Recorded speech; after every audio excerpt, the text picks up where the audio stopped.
It was the greatest prank in the history of Rice University. 20 years ago, students spun the one-ton statue of the university's founder to face the opposite direction. Our own Rice grad Ned Hibberd was on campus that day, and he's here tonight with the story. You were there, Ned? I was there, but I give you my solemn pledge, Melissa, Melinda, I was not in on this, not in the least. Or so you say. I no, promise. I'm kidding. Okay?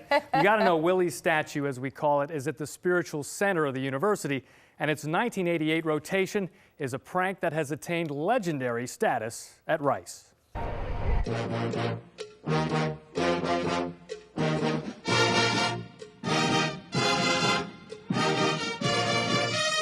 The thing you need to understand about Rice students was best articulated by a guy who went to Harvard. In 1962, at Rice Stadium, while announcing America's audacious moonshot, President John F. Kennedy spoke these words. We choose to go to the moon in this decade and do the other things, not because they are easy, but because they are hard.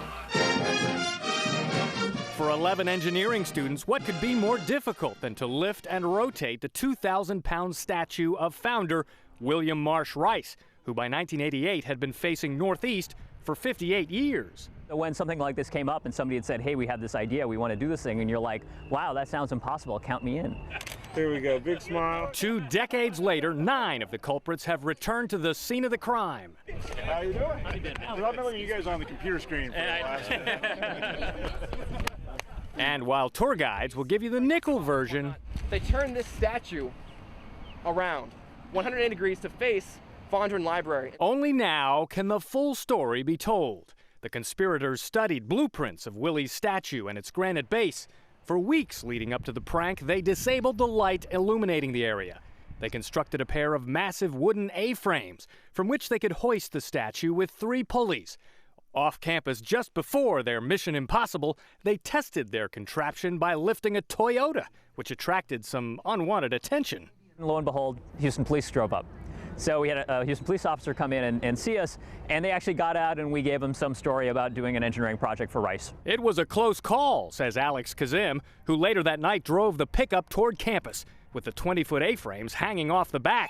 He again thought the jig was up when he saw flashing lights in his rearview mirror. Rolled down my window, and it's the same police officers. And they said, we'll give you an escort. Once on campus, they were able to lift, swivel, and reset Willie in the dark in a little over an hour. But campus police arrived just as they were cleaning up. Everyone got away except Patrick Dyson, who had the rented chain hoist in his truck.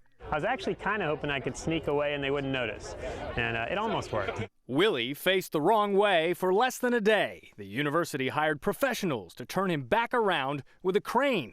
It took them 3.5 hours, and it was covered in the next day's Houston Chronicle, with national media calling Dyson huddled with his unindicted co-conspirators.